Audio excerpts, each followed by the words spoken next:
Hindi ka pa ba kinakabahan, Migs Nograles?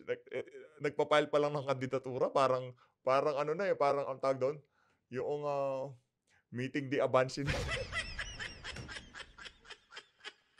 Hindi ba victory party pala sa hindi pa ho nag-uumpisa ang eleksyon diyan sa Davao City, panalo na ho itong si dating Pangulong Rodrigo Duterte. Naghain na ho ng COC itong si dating Pangulong Rodrigo Duterte at itong si Mayor Baste Duterte, palakpakan naman. Napakaswerte ho ng ating mga kababayang Davaoenyo, no? Isang dating presidente ang kanilang mayor diyan sa Davao City. Ano, Migs Nograles, tutuloy ka pa ba?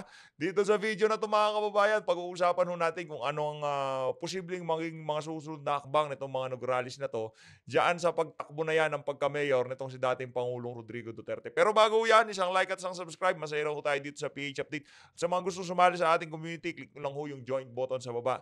At dito rin ho sa video na 'to, pasadahan ho natin ng mabilisan yung pagpa-file ng COC nitong si Bong Revilla diyan sa Manila Hotel at ibigay ho natin ang ating reaksyon diyan sa ano na yan, diyan sa mga tanong ng media dito kay Bong Revilla. Isa pa ho yung Bong Revilla na yun, huwag nyo rin iboto yun.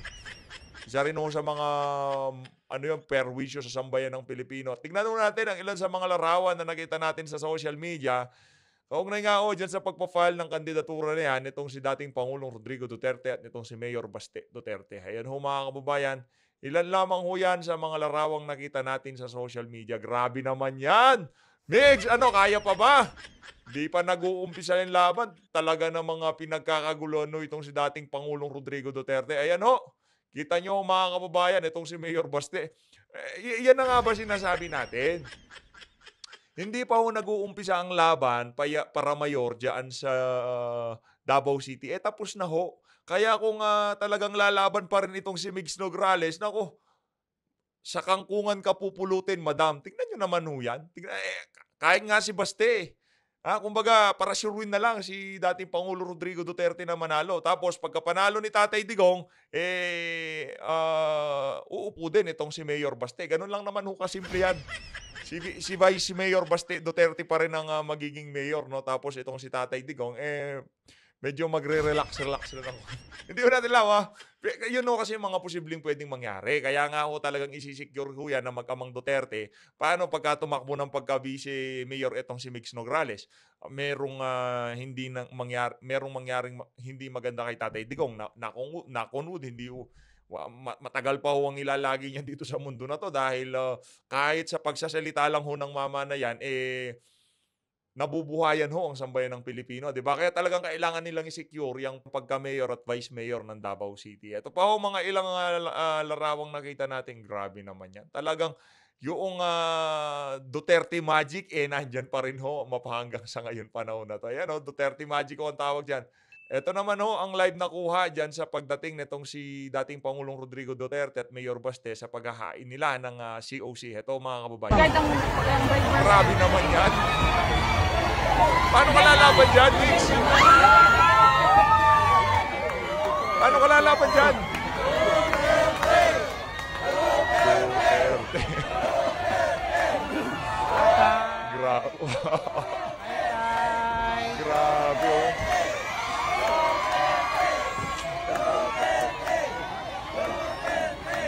Saludo. Grabe naman ho yan.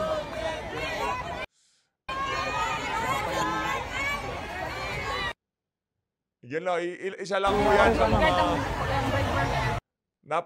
napaka-init na pagtanggap ng mga Davaoenyo kay dating Pangulong Rodrigo Duterte dyan sa paghahain niya ng kanyang COC para mayor dyan sa Davao City. Masaya ho tayo para sa mga kababayan natin taga Davao, no? Talagang at least no, hindi basta-basta makukuha ng mga tambaluslos yan Davao City kasi isa ho yan sa pinaka kumbaga baluarte ng mga Duterte. Pagka sinabi mong Davao, Duterte yan. At kawawa naman nga ho yung mga kaalyado ng mga Duterte dyan sa Davao kung sakaling manalo itong mga Nograles na to. Talagang gigipitin ho nitong mga Nograles na to yung mga kaalyado nitong si dating Pangulo Rodrigo do sa politika, yung mga leader nila dyan sa Davao City kung sakaling maupo itong mga Romualdez na 'to. Kaya para sigurado na lang itong si Tatay Diggs na tumakbo, ika nga.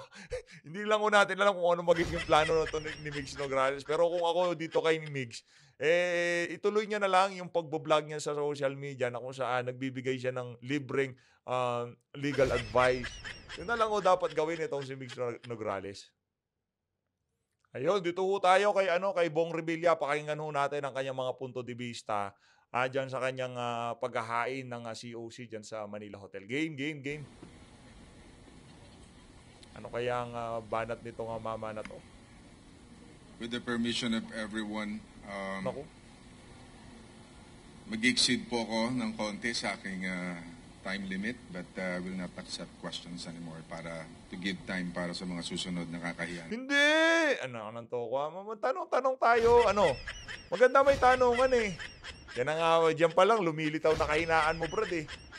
Hindi pa nag-uumpisa laban, ayaw mo na tanungan. Hindi ganyan, hindi tayo puwede sa ganyan. Dito na lang ho tayo kay Robin Sweet Showbiz, mas, okey ho ito. Game, pakinggan ho natin 'to. Just in, Oo, nag-file yun. na ng kanyang certificate Hoy, shoutout ho muna, dito kay, Robin Sweet Showbiz, palakpakan natin.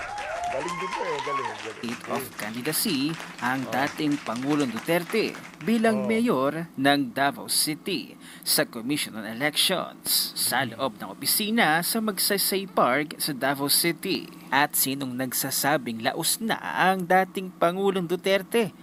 Heto tunghayan natin, abay pinagkakaguluhan pa rin. Ito ang power ng isang Duterte. Ano kaya ang masasabi ng mga loyalista dito? Hindi pa Naku, natin nakikitang nag-file itong si Migs Nograles o sa kahit sino man sa kanyang pamilya laban sa mga Duterte. Pero ano ba sa palagay ninyo mga kasweet?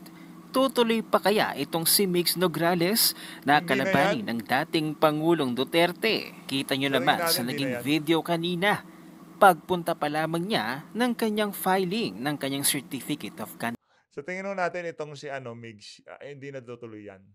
Hindi natutuloy 'yan si Migs Nograles. Baka balik ano ho 'yan, balik party list ho 'yan. Candidacy, abay pinagkakaguluhan pa rin. Kaya't Migs Nograles, mag-isip-isip ka na kung ayaw mong mapulbos. Manghihina yan pag walang ginagawa dahil nasa sistema na talaga niya ang panunungkulan.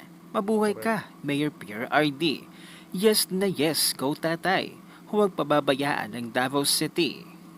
Yan ba yung mukhang nangulimbat ng pera at drug lord na pinagsasabi nyo, imbis na mag-retire na yan, tumakbo pa rin para di malagay sa alanganin yung taga Davao. Korek. Davao, ang bless nyo. Meron kayong former Hmm, Mayor RD. Sana korek. lahat na lang merong Duterte. Nagkandaletse-letse na. Kaya yung retired na sana sa politika, ayan, nag-file Kailangan ng pa. certificate of Yun nga ho nakakalungkot, retirado na si Tatay Digong dahil puro kapalpakan ang ginagawa ng mga bangag diyan sa Malacanang at, gusto ho nilang, paluhurin ang Davao sa kanilang, mga kagustuhan, kailangan pa hong bumalik nitong si Tatay Digong para mapigilan ang mga kalokohan nitong mga ano na 'to, itong mga tambaluslos na 'to. candidacy. Sorry Tatay Dix, kung nakinig lang sana kami na sinabi mo na Marcos is a weak leader. Sigurado nga daw na sa sandaling oras na ito ngayon ay may natataranta na. Papaano palalaban ang mga Nograles sa mga Duterte? Papaano mananalo ang Nograles lamang sa mga Duterte? Maliban na lang kung sila ay mandaya. Alam naman natin na mahal ng mga taga Davao o Davaoenyo ang mga Duterte dahil tanging ang mga Duterte lamang ang nagparamdam ng tunay na pagmamahal at malasakit sa mga mahihirap sa mga mamamayang Pilipino. Tunay na pagmamahal, malasakit na hinding-hindi natin mararamdaman sa Correct. kahit kanino mang politiko. Iyan Hmm, ang katotohanan. Hinahanap at hinahanap pa rin talaga ng mga Pilipino ang pamumuno ng isang Duterte. Narito ang buong correct. kaganapan sa pag-file ng certificate Alam niyo hindi lang ho Davao City ang, naghahanap sa ano nitong si Tatay Digong, dun sa Kalinga, doon sa, doon sa ipinakitang pagmamahal niya 'no, sa mga taga Davao. Diyan alam ko na-miss nila itong si dating Pangulong Rodrigo Duterte. Pero buong sambayan ng Pilipino nangungulila ho sa isang Rodrigo Duterte. Pero masaya ho tayo para sa mga taga Davao kasi no, pagka napunta ho yan sa mga Nograles, baka mapariwaraya yung Davao City. Sayang ho yung mga dekadang pag-aayos ng mga Duterte tapos sisirain lang nitong si Migs Nograles. Nakita nyo naman ho, no? Kaya sinasabi natin dito na masisira yung Davao pagka hinawakan niya ng mga Nograles.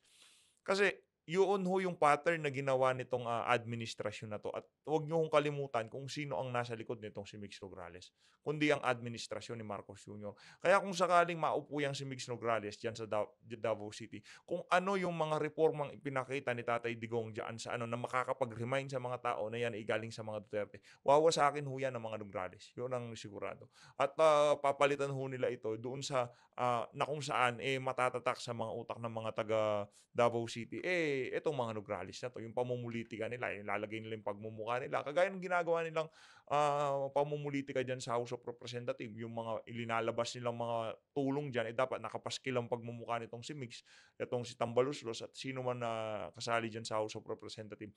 Yun ang mangyayari, kaya napakadelikado nitong halalan na to para sa mga taga Davao. Pag nagkataon, lahat ng mga benepisyo, lahat ng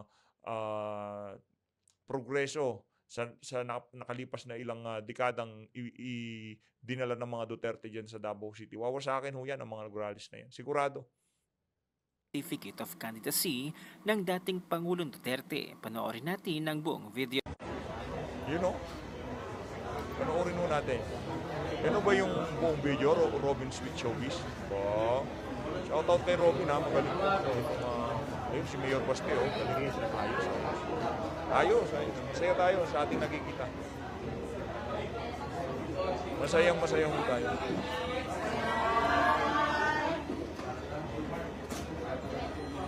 Mahal na mahal itong si Tatay Diggs.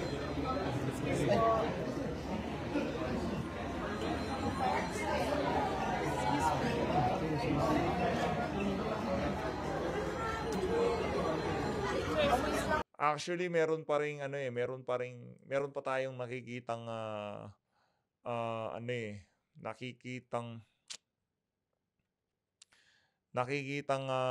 paraan na posibleng gawin itong mga Nograles na to. Pwede pa rin tumakbo itong si Migs ng pagka-mayor.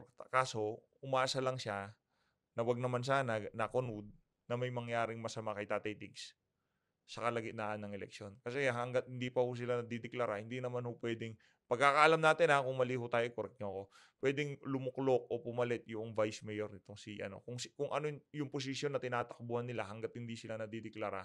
Doon lang ho, pag nadeklara na sila, kahit anong mangyari kay Tatay Diggs, wag naman sana nakunuda, hindi ho natin gustong mangyari yun, at talagang isa ho yun sa pinakahuling gusto nating mangyari diyan sa pagtakbo na yan ni Tatay Digong. Ayaw ho natin merong mangyari kasi siya ho yung simbolo na meron pa hong pag-asa. Diba? Itong si Tatay Digong, kaya ayaw ho nating mangyari yun. Kung pwede nga lang, medyo mag-relax na siya. Kaso kailangan pa rin ho siya ng sambayan ng Pilipino. Wala hong tinitignan ang mga Pilipino ngayong mga panahon na to na isang individual na kung saan pagka nakita nila itong tao na to, mararamdaman nila na meron pa palang pag-asa. Meron pa palang chance. Meron pa palang, meron pang liwanag, di ba? Wala ho tayong nakikitang politiko na merong karisma na kagaya nitong si Tatay Digong. Oo, itong si BP. Maraming problema si BP ngayon. Kay Tatay Digong muna. Grabe. Pili po tayo sa mga Dabawen.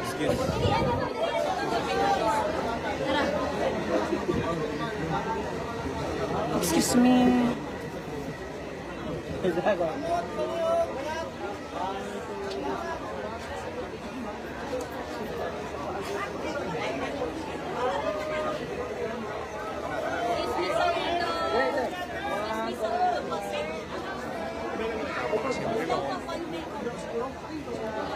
Anong meron? Bakit pinagkakaguluhan nila tong si Tatay Diggs? mahal na mahal yan ng mga Dabawen nyo. Mahal na mahal yan si dating Pangulong Rodrigo Duterte.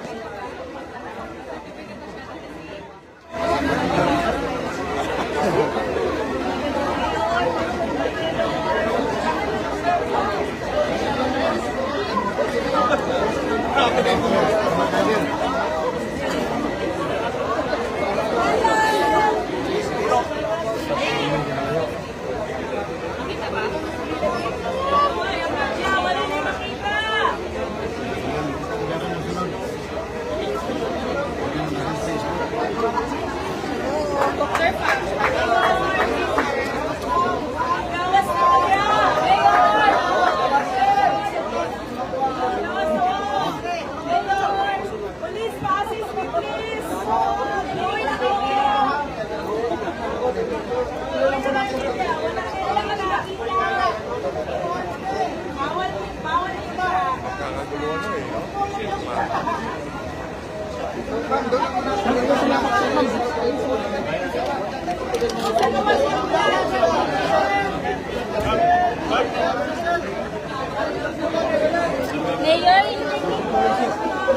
na kayo sila. Nasunod. Anong meron? Bakit pinagkakaguluhan niya si Tatay Diggs? Oh. Yan ho ang ano. Pag nakita kasi natin si Tatay Digong, ano, masasabi natin na meron pang pag-asa. Meron pang ano, kumbaga may liwanag pa ika nga.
Tanong ko dito kay Mix Nograles, paano mo tatanungin?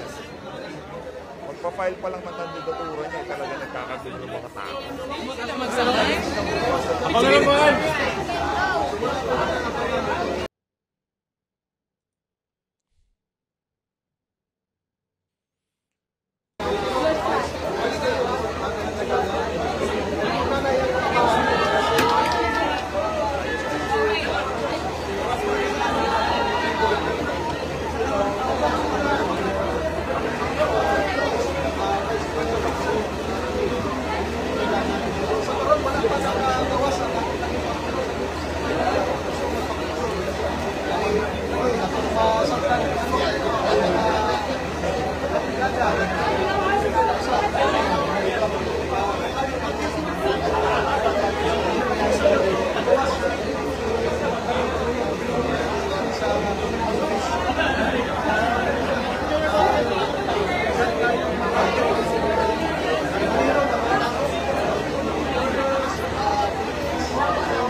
Pero dito sa mga Nograles na to, nakikita niyo mo ba yan? Kung meron mo kayong contact dito kay Mix, isend niyo mo itong video na to.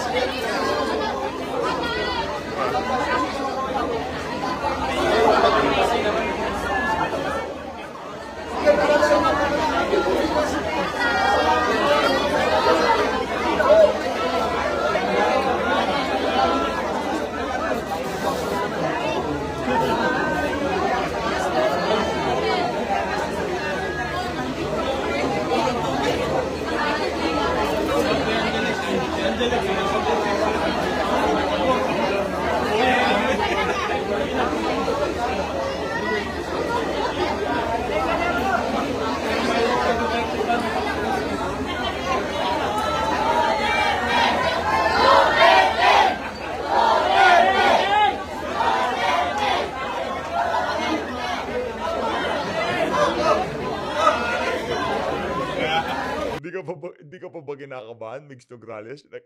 Nagpa-file pa lang ng kandidatura, parang ano na parang ang tawag doon, yung meeting di abansi na. Hindi ba? Victory party pala siya.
sabi ng ganyan? Sir. Hindi na bumuban.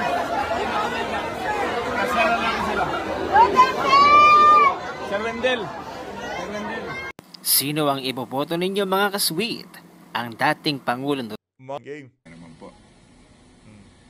Magandang hapon po sa ating lahat. Next year marks 30 years of my life in public service. Having been elected first in 1995 with my party Lakas, CMD. 3 decades hence, I file my candidacy today as I again offer myself to the people. Noong 2019, kumatok po tayo sa ating mga kababayan para muling maglingkod. Inialok natin ang ating kakayahan. Teka lang, Bong, ha? Noong 2019, wala kang inialok.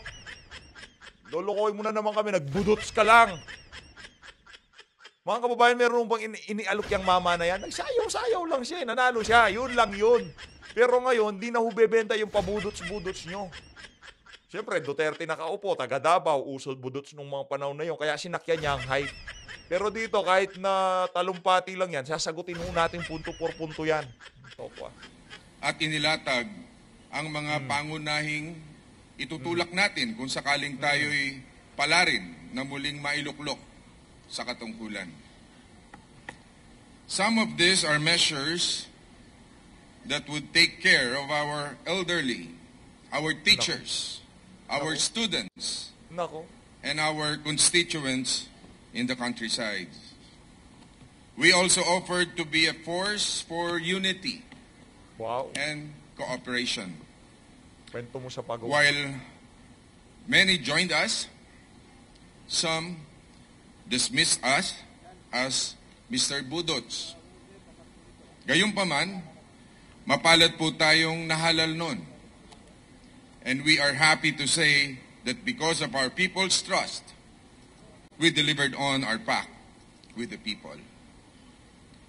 Maliban sa perfect attendance po sa Senado, we filed a total of 1,979 bills and resolutions, with 339 of those that have been enacted into law. Batas na po. Ilan lamang sa mga naisabatas ang CAP, Kabalikat sa Pagtuturo Act, Expanded Centenarians Act, No Permit, No Exam Prohibitions Act, Lifetime Validity of Birth, Marriage, and Death Certificates, mga batas na maghahatid ng infrastructure development sa mga kanayunan, at marami pa pong iba. Yan po ang resulta ng pagbudots natin sa Senado. Ngayon, muli nating inaalok ang ating kakayahan sa ating mga kababayan para patuloy silang paglingkuran. While we have accomplished so much, work never ceases, and there is still much to be done. Kasama dyan ang pagtugon sa pagtaas ng presyo ng mga bilihin, mga programa para sa mga magsasaka at mga mangingisda para sa pag-angat ng agrikultura. Ang pagbibigay solusyon sa pagbabaha, ang pagbuo ng makabagong Philippine Building Code, ang lowering of optional retirement age for government workers. Nako, wala akong kakwenta-kwenta. Punta na lang ho tayo kay Bam Aquino. Walang kakwenta-kwenta. Ito talagang si Budots. Alam mo lang kasi magsayaw eh. Next time, pagkain mo, wag ka na mag-speech kung wala rin tanungan. Ano man to ko? Ito, kay Bam Aquino tayo. Bam Aquino. Jane. Sir, good afternoon. Napansin po namin na kasama niyo po si Mayor Magalong. Yes. Basta slate kanina si Sir Ariel Querubin. Si Colonel Ariel, I think, is an independent candidate. Kami rin po, independent kami, meaning hindi ho kami kasama sa dalawang malaking bloke ngayon, no, sa ating politika. Si Mayor Benji is a good friend at siya po ang chairman ng Mayors for Good Governance. At sabi nga po niya, yung presensya niya, ibig po sabihin nun ay may tatak good governance din po tayo. Kaya nagpapasalamat kami sa kanya sa kanyang pagsama. Hindi totoo yan porket sinamahan ka ni Benjamin Magalong, good governance ka na. Ito talaga si Boy Pagpag, oo. Mga kababayan, huwag ko kayo magpabudol, ha? Huwag ko kayo magpabudol kay Boy Pagpag, okay? Sa atin. Yes, sir. Just one from my end, sir. Yes. Are you trying to, with this is this trying to distance from the former liberal, sir? Well, actually, umalis na ako sa Liberal Party. I'm now in new party. Pero in fairness dito kay Bam Aquino, ha? Hindi niya nasikmura yung pinaggagawa ng ibang mga liberal party. Hindi niya nasikmura yung mga pinaggagawa nitong si Leila de Lima, nitong si Trililing. Yung iba pa mga mga liberal party na nagpapakaaso dito kay Marcos Jr. Yeah, kudos naman sa kay Bam Pagpag. Hindi niya sinabayan yung trip ng mga kasama niya sa Liberal Party. Kaya wala akong credibility ang liberal na yan, sa totoo lang. Wala ho siyang kumbaga sa mga susunod na eleksyon. Hindi kasi pagka sinabing PDP, talagang pinapakinggan yung PDP kung sino yung mga kandidatong dadalhin nila. Mga yan naman sa administrasyon, automatic na ho yun kung sino ang dadalhin nila. Talagang aabangan na sambayan ng Pilipino. Pero pagdating ho dito sa Liberal Party, wala hong umaabang kasi wala na ho silang credibility.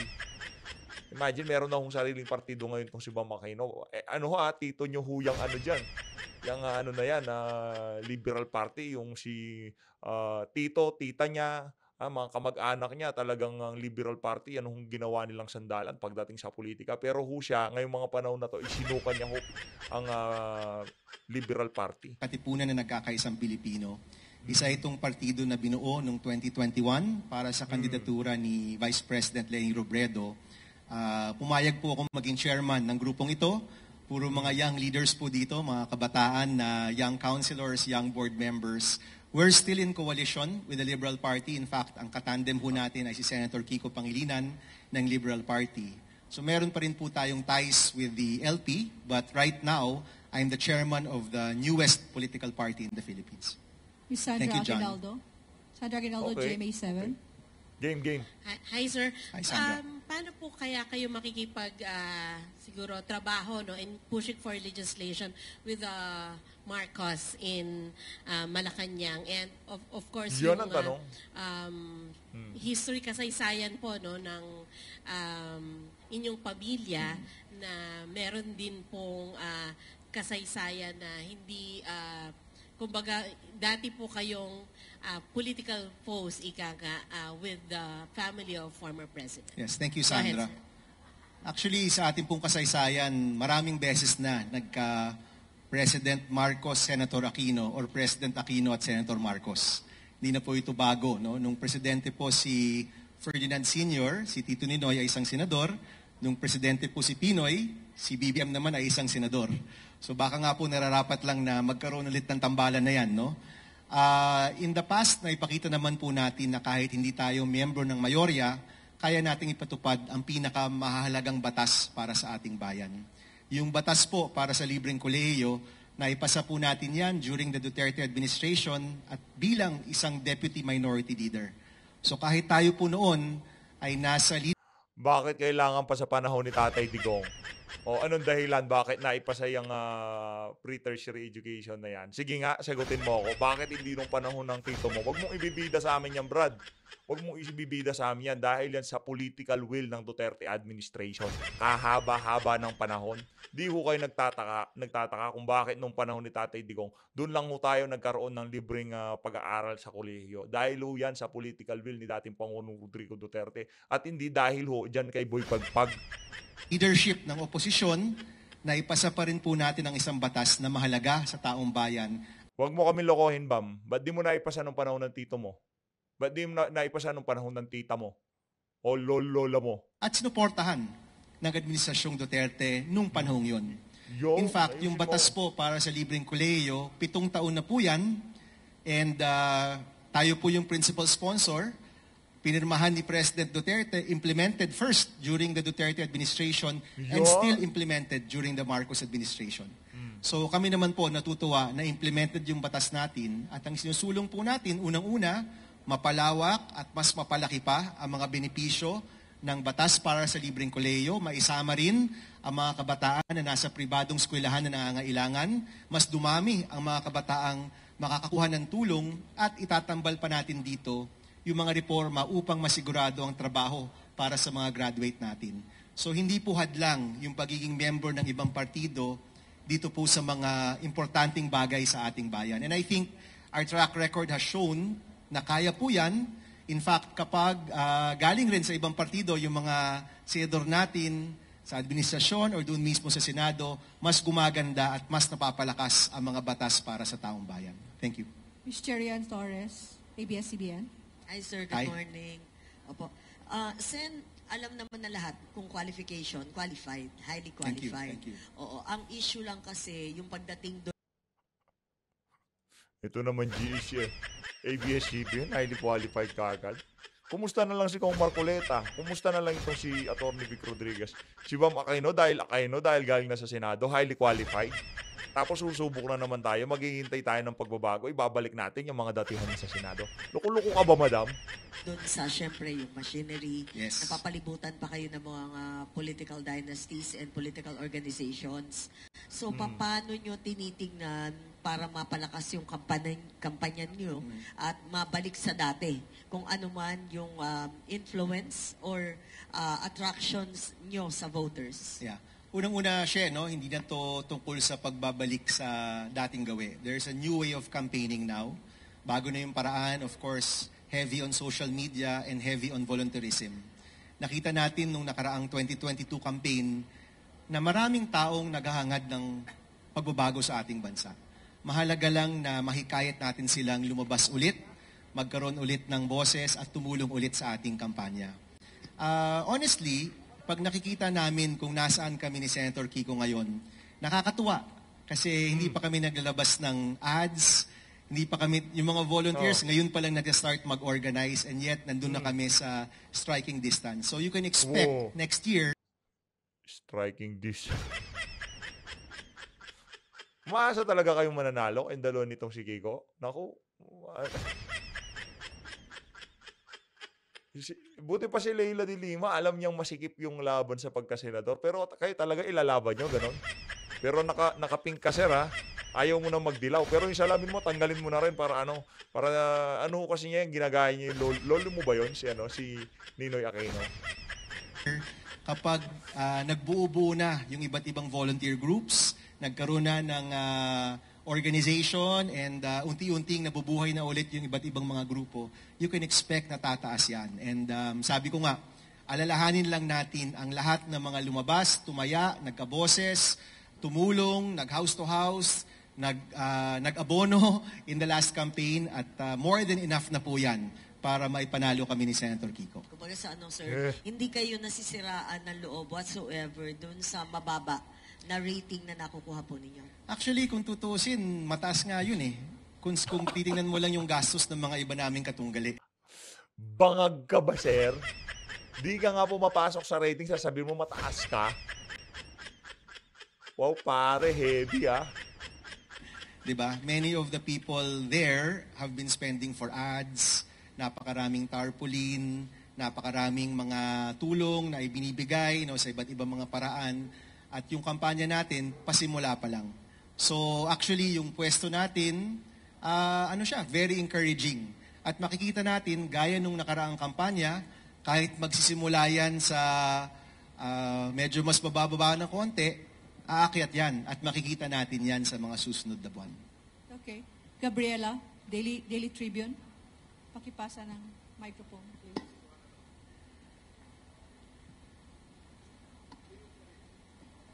Good afternoon po, former Senator. So, Hi, Gabriela.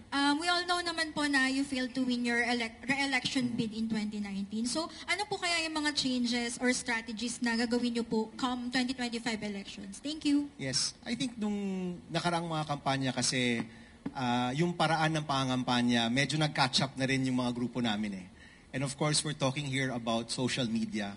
Pangalawa, nakita natin noong 2022 na willing lumabas yung mga tao. Yan ang problema dito sa mga dilawan na to eh. Ang issue dito, ginamit niyo yung social media nung kay Leni Robredo. Kaso hindi lang talaga kayo mabenta sa tao. Simple lang naman ho yan. Lahat naman nakita nila kung paano lahat ng politiko, lahat ng partido noong 2022 election, paano nila inutilize minaximize ang paggamit sa social media. Ang issue talaga doon, bampagpag. Hindi talaga kayo gusto na sambayan ng Pilipino. Kaya yung pagtakbo mo na yan, imbis na gumasta kayo ng daang milyon sa inyong mga kampanya, ipamigay nyo na lang ho sa mga mahihirap. Buti pa yun, sigurado makakatulong kayo. At kung sakali, kung tumakbo kayo sa susunod, meron nang bumoto sa inyo. Pero yung mga ginagawa nyo na yan, Na ang mga Pilipino, kahit Long anong shot. kulay pa sila, naghahangad din ng pagbabago. Naghahanap ng mga tao na tututok sa mga problema nila, hindi lang sa mga away politika. So palagay ko yung dalawang factor na ito, mas malalim at mas masinsin na social media strategy at yung pagsandal sa mga volunteers natin na nandyan pa rin at buo pa rin sa buong bansa, yan yung magbabago dito sa ating kampanya. In 2019, napakahirap nung laban na yon, no? And kung tutuusin, medyo miracle na nag-end up tayo kung saan tayo nag-end up nung panahong yon. But iba na rin yung political situation ngayon, and nakita natin from the last campaign na napakaraming Pilipino na naghahanap ng iba naman. So kami po nakaasa dyan. Even some of the survey show. Ayun na nga mga kababayan, dito sa bagay ng video natin na to, wala ho tayong matinong narinig dito sa mama na to. Sa bagay, hindi naman ho natin ituturing kalaban niya si Bam Aquino dahil di naman ho yung papasok sa Magic 12. Kaya, hayaan lang ho natin, parang si ano lang ho yan, parang si Rastaman lang ho yan. Wag na ho natin pansinin. Mga ka-sweet, alam nyo, kayo mga ka-sweet natin dyan, itong kay Sweet Showbiz. Kung sino man ang iboto nyo, nasa sa inyo ho yun. Pero dapat, bago kayo matulog ngayong gabi, kausapin nyo ho mga sarili nyo. Sino nga ba yung mga politiko na makakapaghatid ng tunay na pagbabago para sa inyo? Kasi tanggalin nyo na ho, automatic, yung mga datihan na dyan sa Senado, at walang ipinakitang resulta nung naandyan sila, wala na ho, X na kagad. Mga bagong mukha ho ilagay natin. Mag-isip-isip po kayo. Pero tayo, hinihintay pa natin itong sa Tatay Digong kung sinong ilalagay niya, susuportahan niya. Yun ang susuportahan natin. Although, so always, maraming salamat po sa pagsuporta sa PH Update. Mag-ingat po kayong lahat. Mahalin natin ang Pilipinas.